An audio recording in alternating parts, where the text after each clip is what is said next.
These are three disturbing courtroom moments that left everyone in disbelief. From defendants smirking at grieving families to shocking displays of zero remorse. Instead of acknowledging the pain they caused, they taunted grieving families and disrespected the courtroom at every turn. What happened next, and the sentences they received, changed everything. If you're new here, stay with me as we break down what happened and why these moments went viral. Don't forget to hit that subscribe button as we break down exactly what unfolded inside these courtrooms and how justice responded.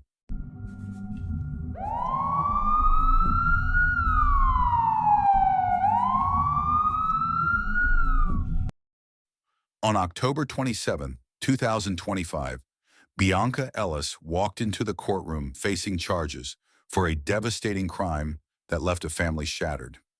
The room was heavy with emotion as the judge began reading each charge aloud, a moment that should have reflected seriousness and accountability. But instead, cameras caught something that stunned everyone watching: the suspect smirking, even smiling. As the victim's family wiped their tears, that expression felt like a painful reminder of their loss, adding another layer of heartbreak to an already unbearable situation. I hate you with every fiber of my being. Because of you, I live in constant fear. For months, I couldn't leave my home. If I want my family to be whole, we have to go to the cemetery where all of my children can be together. In June 2024, prosecutors say Bionca Ellis took 2 kitchen knives from a nearby thrift store and then entered a grocery store in North Olmsted, Ohio.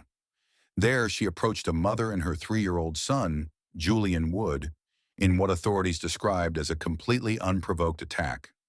Julian was stabbed and tragically unalived, and his mother was injured while trying to shield him. Ellis was quickly arrested and later sentenced to life in prison after being convicted of aggravated murder, attempted murder, and multiple related offenses.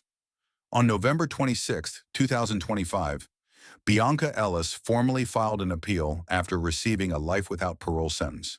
Her legal team challenged the conviction, citing her mental health history and other procedural concerns. Danta Wright smiled and laughed in court as the victim's family cried, showing no hint of remorse. Jordan Michael Klee, born July 26, 1998. Murdered October 4th, 2016, at 18 years old. Jordan has no future. Jordan can no longer choose to go to college. Jordan can no longer choose to change. Jordan can no longer make a difference. Jordan. His attitude during sentencing felt like open mockery to the grieving family. At one point, he even said he couldn't wait to get back home and that he loved his family, despite having taken another young life. The client made a statement to the probation officer who prepared the report indicating that it was never his intention to injure. Right. Your Honor, my client, the only thing I would say, Your Honor, is that if the court is intending to follow the plea agreement, then I don't really have anything for my client wants to address the court, but I don't. Well, of course. Yeah. Yes, sir. Mr. Wright, what would you like to say?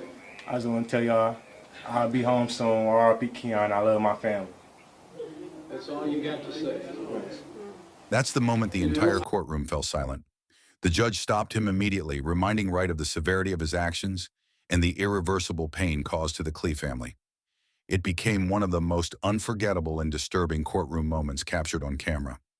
In October 2016, 17-year-old Danta Wright was involved in a robbery attempt that ended in a heartbreaking tragedy. According to investigators, Wright and 2 accomplices targeted 18-year-old high school student Jordan Klee in Ann Arbor, Michigan. What began as an attempted robbery quickly escalated, and during the struggle, Jordan was fatally injured and unalived, leaving his family and community shattered. Wright later admitted to his role in the incident, acknowledging that the plan was to rob Jordan and that the confrontation spiraled out of control. Prosecutors charged Wright with second-degree murder, armed robbery, and related offenses, and was sentenced to 23 to 50 years in prison. In May 2021, 18-year-old Alvin Foy was involved in a violent confrontation that led to the tragic loss of a young life in Albany, New York. According to investigators, Foy and at least one other individual opened fire on a busy street near Essex Street and Northlake Avenue. The gunfire was not random. Authorities say the shooters were targeting another person during an escalating dispute. But in the chaos of those seconds, an innocent bystander, 18-year-old China Forney, was struck. She had nothing to do with the confrontation. China was simply walking down the street, preparing for her high school graduation, when her life was cut short due to the reckless actions of others. The incident sent shockwaves through the community.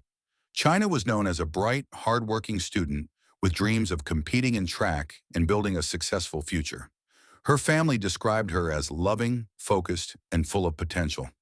The fact that she lost her life while having no connection to the conflict only deepened the community's heartbreak. Investigators quickly identified Foy as one of the shooters. He was arrested and later charged with second-degree murder, attempted murder, reckless endangerment, and weapons offenses, all tied to the reckless gunfire that ended an innocent life.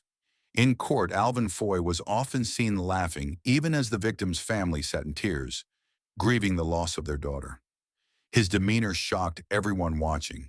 Instead of showing remorse or acknowledging the pain he caused, Foy appeared detached and unconcerned, at times smirking while loved ones delivered emotional statements about how their lives had been shattered. The lack of empathy added another layer of hurt for the family, who sat hoping for accountability and respect. Excuse me a second. Let the record reflect that the defendant is laughing during the victim impact statement. Go ahead, ma'am, I apologize. The defendant stands before this court professing his innocence, and regardless of whether you admit to brutally murdering her, you wouldn't sit at sentencing and laugh about it. Sir, your time to speak has ended. It's now the court's time to speak. If you can't conduct yourself appropriately, we'll send you back into the jail and I'll sentence you without you here. Here's the bottom line, sir. Anyone with a shred of human decency would not sit in the courtroom and laugh at the sentencing. One more time, Mr. Mills, let your client know I'm about to send him back into the holding cells. His behavior was so disruptive that the judge eventually intervened, making it clear that the courtroom would not tolerate such disrespect. The judge eventually ordered him removed from the courtroom for his disrespect. Would not laugh, regardless of whether he wanted to assert his innocence or not. He would not laugh and make a joke and slouch in the chair and act like this is a bus stop or a bodega or a park bench. I was wrongfully convicted. Take the defendant back into the courtroom. Or back into the holding cells. Pull his pants up while you're doing. Foy was sentenced to 25 years to life in state prison. Which of these cases shocked you the most? The disrespect shown in court, the lack of remorse, or the heartbreaking pain families had to endure? Every story is a reminder of how unpredictable and emotional the courtroom can be. Share your thoughts in the comments, and if you're new here, make sure to hit that subscribe button for more true crime updates and courtroom moments.